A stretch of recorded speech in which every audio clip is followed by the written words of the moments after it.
here we are all planned out.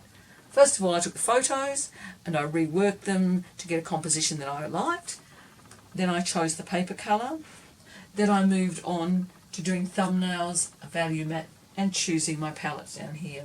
I've put some colour notes on there to remind me that I want to ramp up the read. So now what I'm going to do is just start in here. Because I want a nice straight horizon, I'm just going to go in with a straight edge. And that can be anything. In this case, it's just a thick piece of card I'm using. Popping it across there. And I'm going to take one of my Contes, just this medium sort of mauvey colour, and just draw straight across there. And that'll give me my horizon line. That's all set. I'm going to be doing the sky, and I'm going to use a hatching technique for this. I don't use it a lot. It's quite time consuming, and you know me, I paint quickly, but today I wanted it because I want the luminosity of the sky. So I'm going to start in with my harder Conte pastels. Before I do that, I'm just going to run a couple of bands of colour across the sky and then use the Conte above it. So I'm going to start with a nice pale sort of yellow across there, then a bit of an aqua kind of colour, which I find works well in the sky for these summery kind of days. As I come up, it's a bit more blue, and I'll keep going up. Pop this blue in. Now normally with a lot of my skies I just keep layering those colours as I did there, but now what I want to do is start going in with the Contes and just using a lot of little lines, little strokes, pulling down individual strokes. I'm going to go all the way across here with this pinky colour, and already it's starting to blend the colours underneath. You don't need to put the colours underneath if you don't want to. You can just use this blending technique as it is. I've got a lighter colour as well. That was quite a warm colour. This is a little bit of a cooler colour. The more of the tip you use, the finer the lines will be. And if you angle it a little bit more, less fine. I've got now a warmer colour I'm going in with. Just creates a lovely light-filled, scintillating kind of sky that sings off each other. It's quite time consuming. And some artists use this technique for their whole painting, which would not work for me because I just paint so much more quickly than that. However, my pastel class did some great paintings the other day using this technique, and some of the class, one girl in particular, woman in particular, used it in a much more, used much broader strokes, and she developed her painting very quickly and really enjoyed the technique. Now I'm putting in more lemony yellow. That was more of a peachy colour. I'm just popping those strokes all the way over each other, and by putting them side by side, they just sing off each other. You can see how it almost looks like the light is falling onto it, and that's what I wanted for this.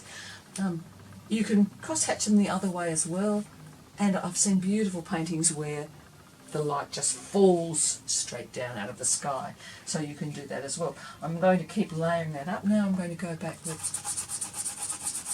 this colour, and as you put it on, you can see that I'm pulling it from above the layer below into the layer below, so I'm just keeping doing that. And that blends it with the layer below and the underpainting above. So we're starting to get multiple colours out of the one stick. As I move up, I'm now putting a cooler, so I'm using warm and cool blues and yellows. pinks and purples, just to create a nice lot of variation in that sky. Come all the way along here.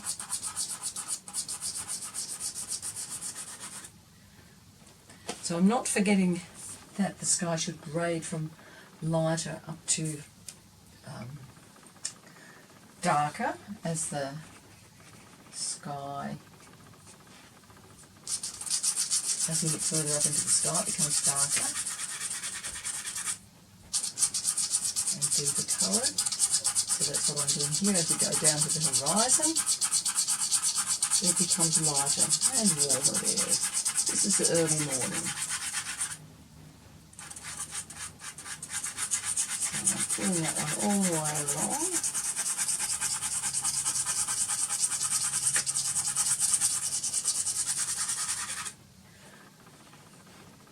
You can see what a glow I've got to the sky there. I need to keep doing that. You can, of course, use pastel pencils as well.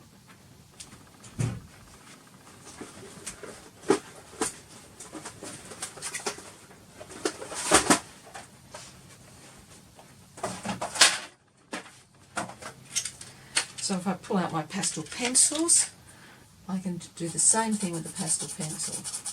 Here I've just pulled out a pink that I'm starting to run through the sky as well, and that will really help to blend them together. And in fact, in a lot of ways, it's much easier on your hand. So that's another reason I don't use this technique a lot, because it's a very repetitive movement from your hand if you do it this way. And I tend to suffer from repetitive strain injury, which I had when I was younger, and if I do too many repetitive actions, it starts playing up. So this is quite repetitive, so do mind if you're at all prone to repetitive strain injuries. And keep your pencil sharp. I'm just working along here, concentrating on those areas where a lot of the underpaper colour is showing through, because I want to get rid of a little bit of that. But I do want to keep a little bit of it too. I've got a mauve colour now, which I'm putting up the top here. And running that all the way along.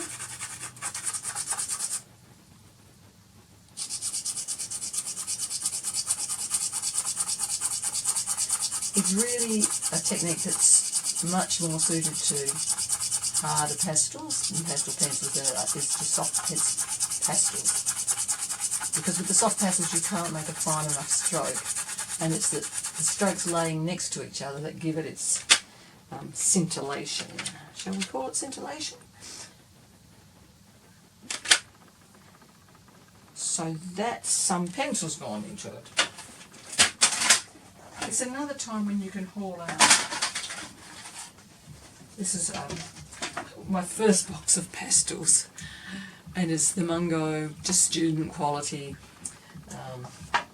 pastels, and you can see I haven't used lots of them. They continue to come out now and then, but I moved on to more expensive, softer brands. But here I can use those quite effectively because they're nice hard-edged, and I'm just putting some warmth, lovely warm colour into the sky using some of those.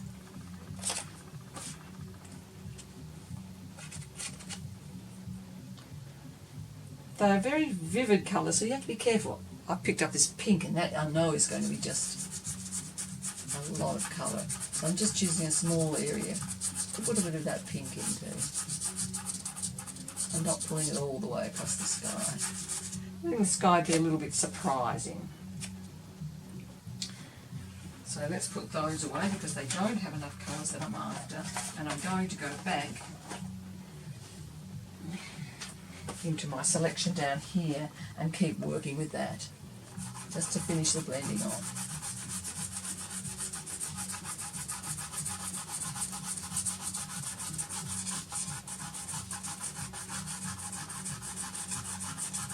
It's very easy to change the look of it by just keeping going in with the blending. If you think you've got too much of the peach there, you just go back over it with a pink. If you think you've lost the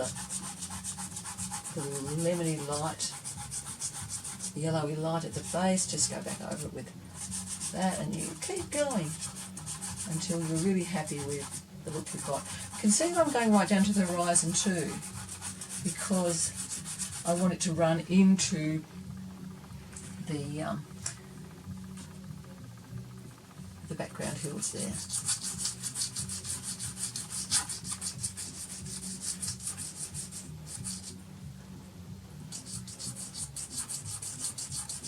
A nice bright layer up the top now.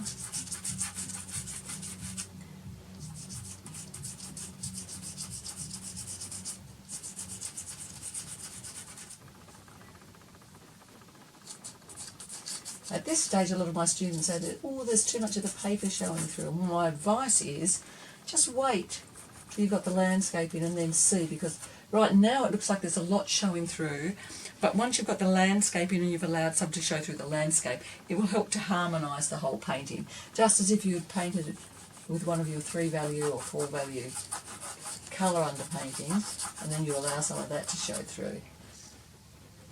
I really need to tie this in a little bit more. I'm just using a Conte and a bit of a lighter blue to pull this area together. I'm lightening off some of the darker blues above, and I'm darkening up some of the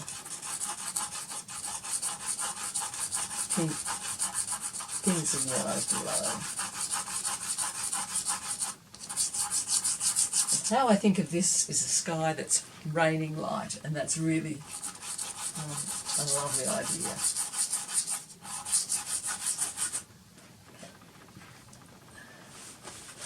There is the sky, really vivid, luminous and light filled, and that's what I wanted. So now I'm going to pop in those mountains along there. You can see I haven't put anything else in there, I'm just working from the top down. I haven't sketched that up onto here, I'm working as I go. You may wish to put in some lines, so I could have in fact put in those main lines. I could have gone across and said, that's going to be where the bushes are there, just put a few little lines there, that's where I want the path to start. I'm going to take it out there past the halfway mark, then I'm going to turn it maybe down here a bit further, no, maybe up there, turn it round and come on back, and that'll be the main, and then just note in here where that headland's going to come out there. So you can put yourself in some guiding lines if you like, but for this one I didn't. It's entirely up to you. We all paint differently. So now what I'm going to do is put in this background. And I'm just going to work it in.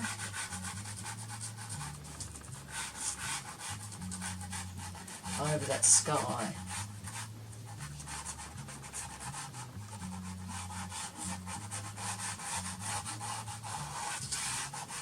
Using a Conte, a hard stick Conte. Just getting in the initial shape back there. It needs to be a little bit darker than that, but I just wanted to initially get that shape in, and then I can go in with a little bit of a darker and draw into it.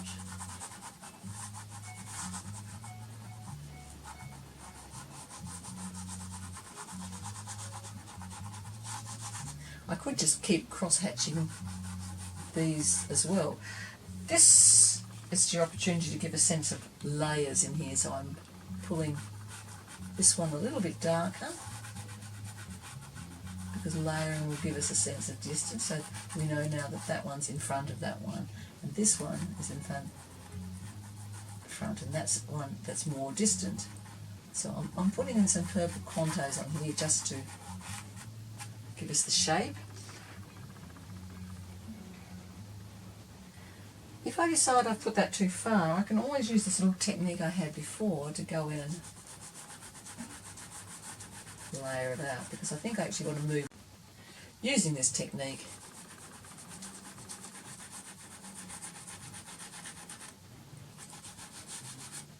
to move that mountain. Nice, effective and quick way to move a mountain. Just covering up some of that purple there. Okay, so I've moved the mountain. Now I'm going to go back in and give a little sense of the lighter elements of that background. Move the mountain across this way a little bit.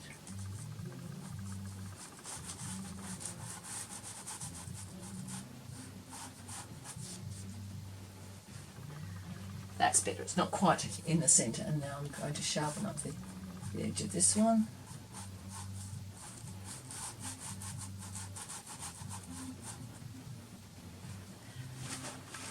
And I've got the ideas back there. I want to take a bit of the background colour out there, so just going in with a little bit of a thicker layer of that light colour along the edge there. And then just reinforce that.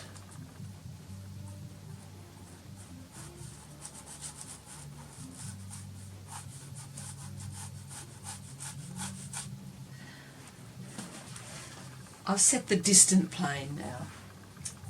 What comes next is some of that lovely light water, and I'll be using some of the colours out of the sky for that. I'm using some pale aquas. I'm just going to move over this side because it's easier for me to work from this side. And just lovely light field stroke across there. Then we'll be coming down to a very light filled area there. And I'll be using the colours that I used for the sky because that will help tie it all together. So I'll be popping on in a bit of the sky blue through the water.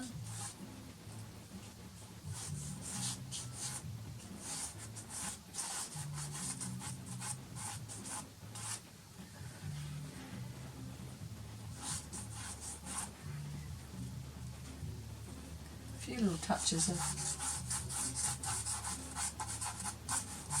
the yellow light from the sky as well.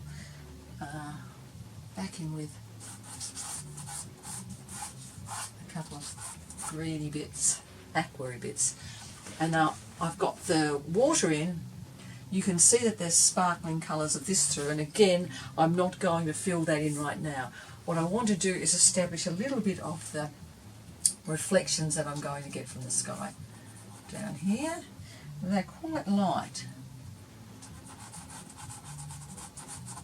And then down here I want some more bits of reflection from the sky, so I'm putting them in at this stage so that I don't forget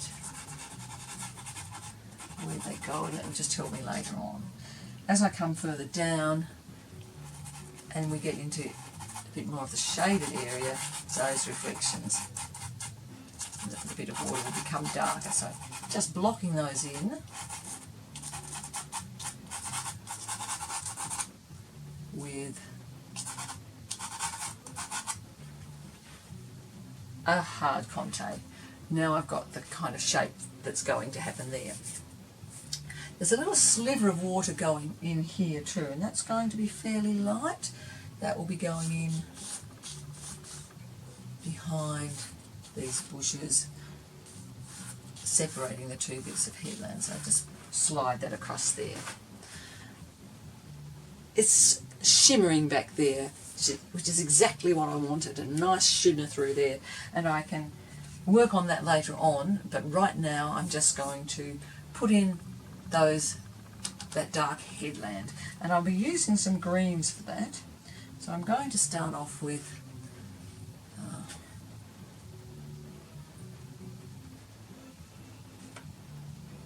a bit of a grassy sort of colour here first. I want to pull the headland out to here, so that's the dried off grassy area there. There are some houses there, but I'm not bothering with the houses. I prefer to think of this place having no houses. Careful not to pull that across to the halfway point because I don't want to divide the paper in half. I've got a couple of different of those peachy sort of warm colours, and they're just going in. I'm going to darken it off along the base, and that colour is almost the colour of the under painting. I've got two of those colours, and they're quite good to work back into it if I lose things. And now I'm just putting in those shapes of the trees. They're just what I refer to in my class as jabby jabs. We have a whole vocabulary in my class of how of the techniques I use, and this is my jabby jabby, where I'm just taking the sort of rounded tip here and moving it back and forth across the paper to create the suggestion of those trees in the distance there.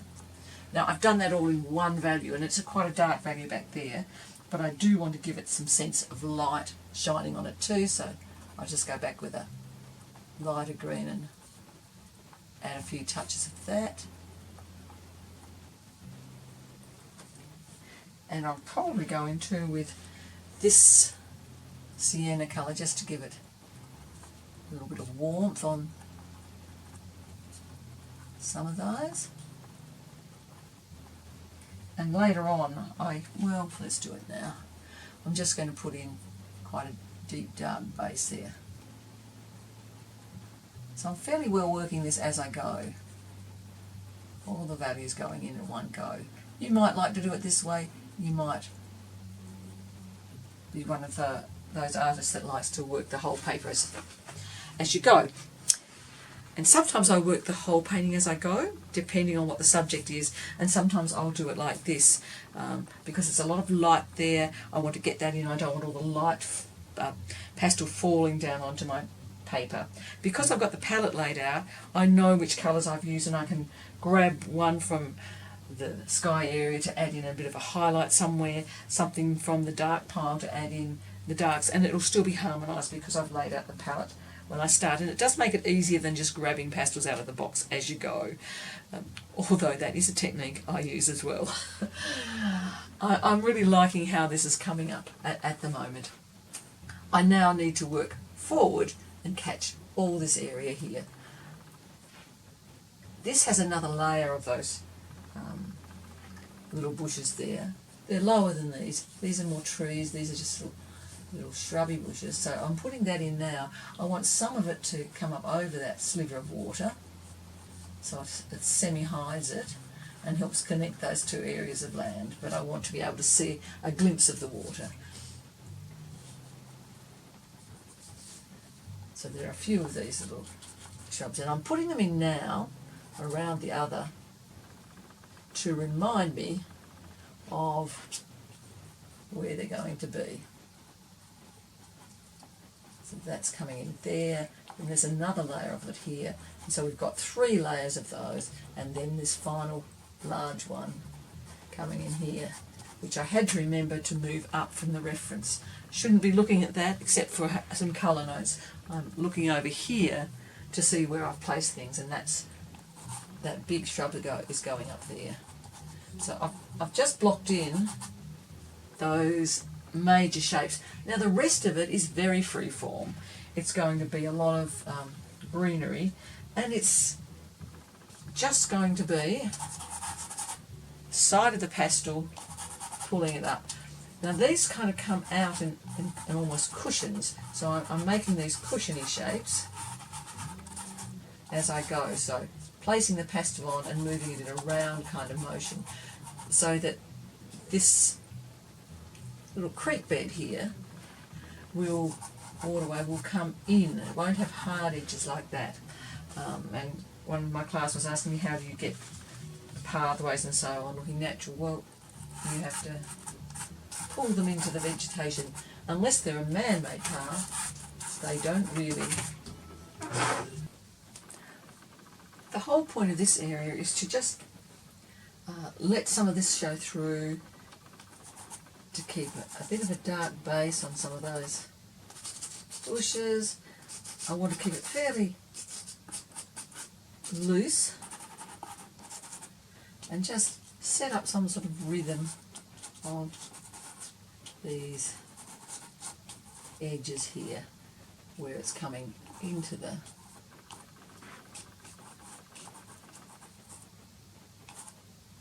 pathway or waterway. And around this edge it's quite dark because it's shadow, but those little shadows, mustn't forget that it pulls back into there. So quite shadowed around this edge, and then we'll see some of the shadows pulling back in little bays back there. And then around here, very dark with this one. So the light's coming from that sort of direction, so the shadows are running this way. I have got some darker colours, and I'm going to start putting some of those in to the shadowed areas. And these again are hard pastels at this stage. I have a huge soft pastel collection and not enough. Recently I've decided I have not enough dark pastels, which is means I might invest in a few more. I actually gave away some of my dark pastels a while ago because I didn't use them very much, and now I'm coming around to enjoying them a bit more at this stage of the painting. I'm just putting some of those darks in, working them into the bushes as well.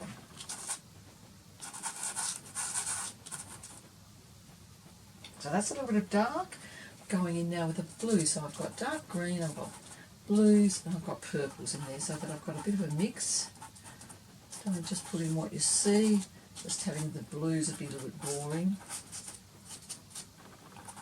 Just having the greens a little bit boring, so add in a few different colours to the mix.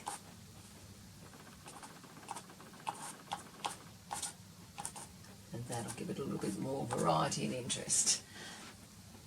So the darks are going in, the greens are going in. And now I'm going to just be pulling in some of the lighter greens. I'm just pulling down, because these are samphire and they grow short, succulent kind of things. So just pulling down gives that sense of the upright growth of the samphire, as well as rounding out the top slightly.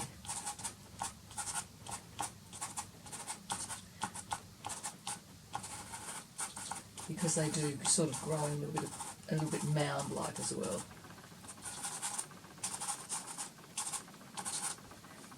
So you can see I'm starting to fill in the surface there, not covering it completely.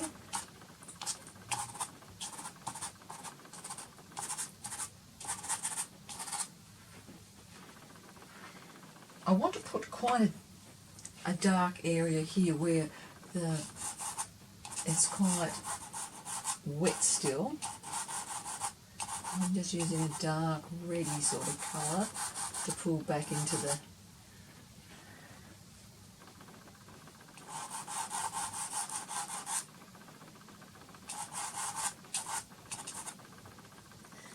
I'm going to use it here just to gauge up that. Bring it a little bit round like that, and it can come down the waterway a little bit too and work its way in to some of the hollows there. So that's a browny kind of red colour, and I will be changing that up a bit. I want to put in a bit of a purple colour into it as well, so again not just keeping it static with one colour. And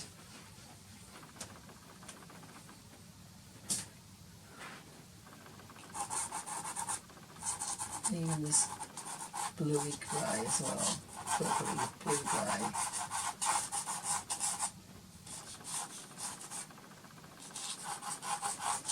I'm just dragging that across to make that the horizontal kind of.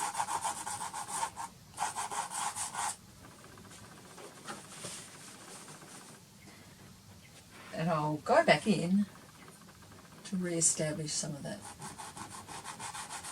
reflection from the sky. I'm thinking about what direction I'm taking that, so zig, zag, zig, zag, zig. Okay, and that's gone a little bit green, which I don't want, so I'm just going to liven it up a bit with this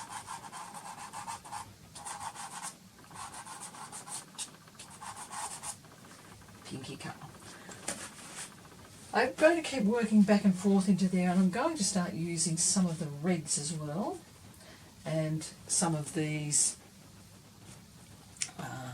sienna-y colours. So I'm starting to work those into the shrubbery, the low-growing. Back here there's not much not much detail at all, so I'm just pulling some of the colour out. As you come forward, you tend to get a little bit more detail, but I don't want very much detail. I just want it to be kind of very small blocks of colour at this stage. And when I get into the softer pastels, I can add in a little bit of excitement. Right now it's just some suggestions of different values and strength of warm and dark, warm and cool in there. So starting to build that up. I want to add in some peachy kind of colours. I'm going to break that one in half. And now I'm starting to add in some of the reds.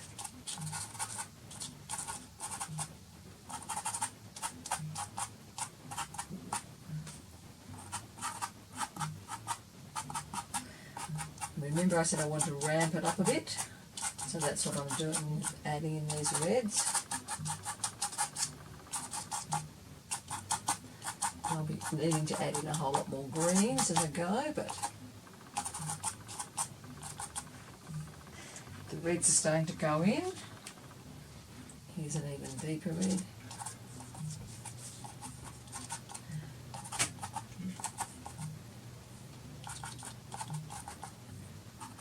Just reminding myself back, checking back there, yes, I did want to put a lot of red in. Don't get scared by it, Lindy.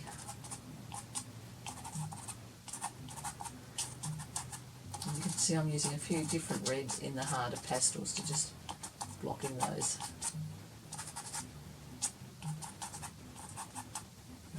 Suggestions of red in it.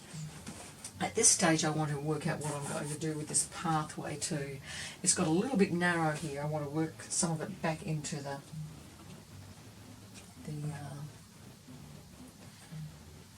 pathway. Some of it's going to be the sky reflection.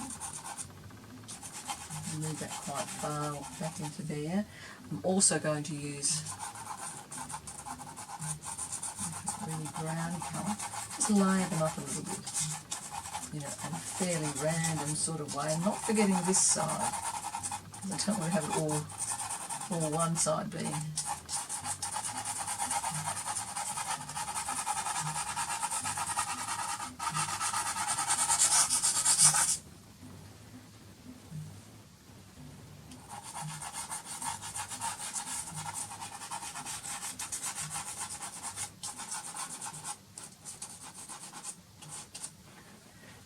I'm starting to get a sense of that going into the bushes there.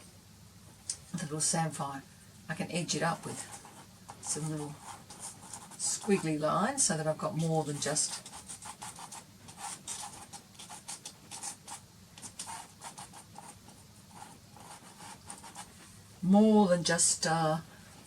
horizontal kind of strokes.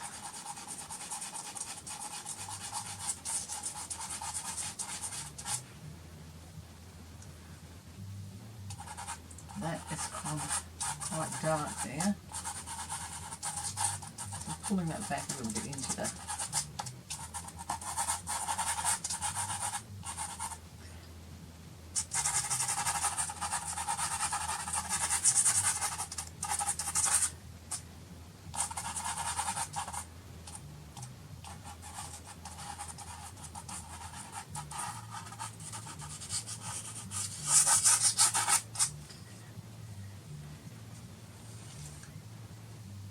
doing some more layering across there.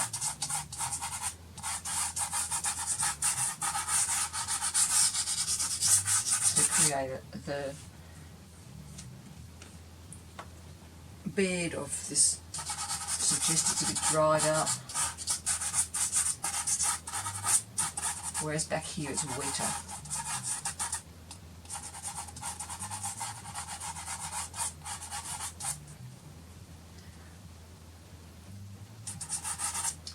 So where it's smoother, it'll be the reflections there, and it starts to be drier. You can see a lot more of the under colour coming through there.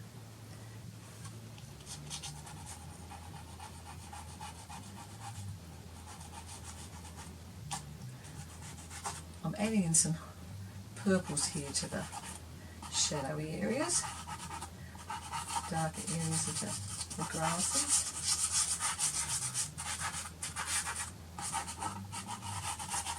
I'm just pulling my Conte down for that. Because I've got such a colourful sky, I want to keep this area colourful too. So adding in the purples and the shadows will help with that.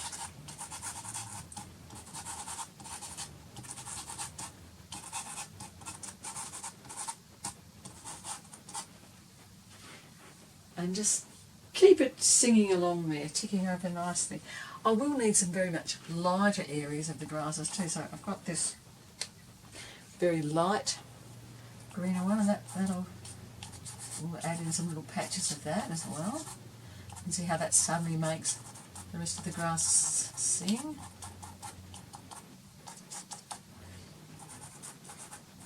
Because it was all a little bit too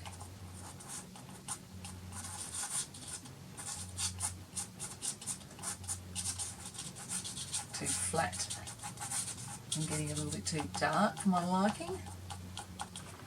So that's a nice little bit of colour going and light going through there. So it is about colour, but it's also just about these values of light and dark. So I'm adding some of those around the edges there.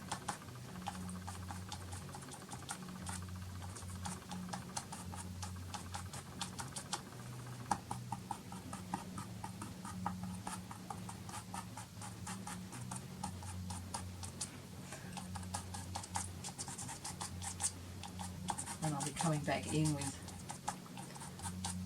some more mixes of greens. These little touches of the light on some of those darker shrubby bits there. So I'll pop in some light there. This is just going in with the side of the dark pastel.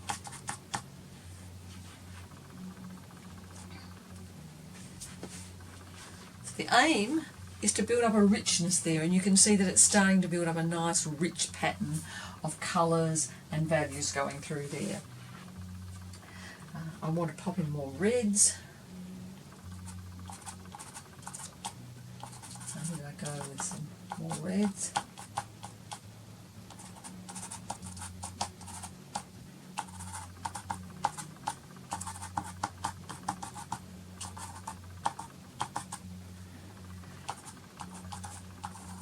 I'm trying to use the colour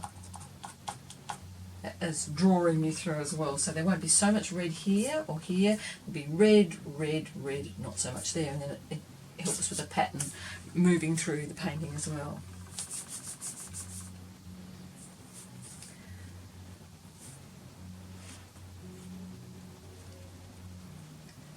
A few darker ones going back in there now, so moving in with the darker greens. And again, as I said earlier, I don't want the greens, the darks to be all greens, but I do want a little bit of it in there. As I move back, I can just pull them across in sort of horizontal strokes.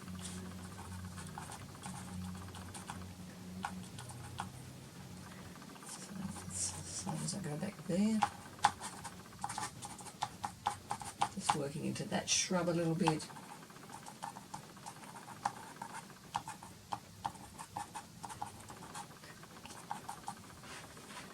and trying to shape up some of these mounds a little bit now using the darks.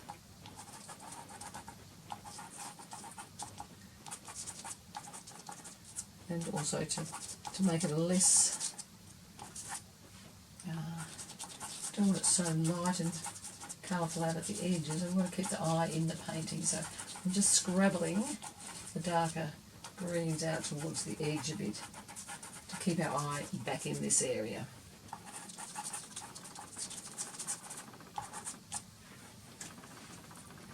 And what I might do is just layer another darker shrub in there. So I got the opportunity to put some light there, but here I'm going to keep it fairly dark.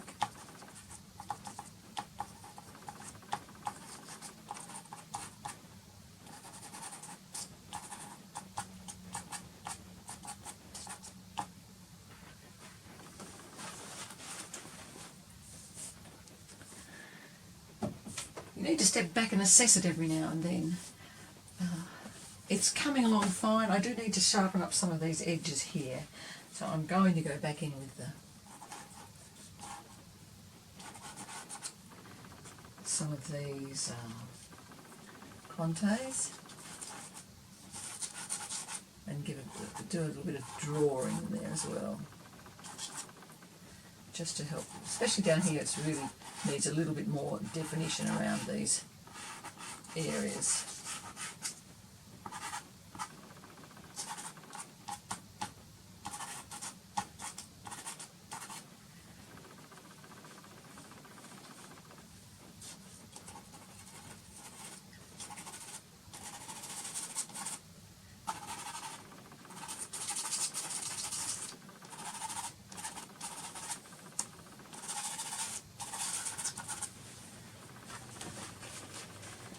There's some lovely colours going on in there, and I will sharpen them up again. Keep going with that sharpening sort of drawing technique.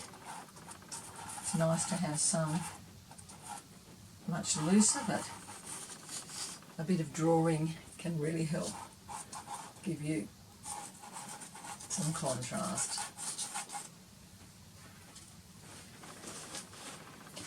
Let's not forget this side, but this side's more in shadow, so I don't need to draw as much in here because it is, the shadow's kind of making it harder to see all the definition along the edge there. I think now it's time to go in with some of the softer pastels. So I'll see you back here again for the finishing touches. Okay.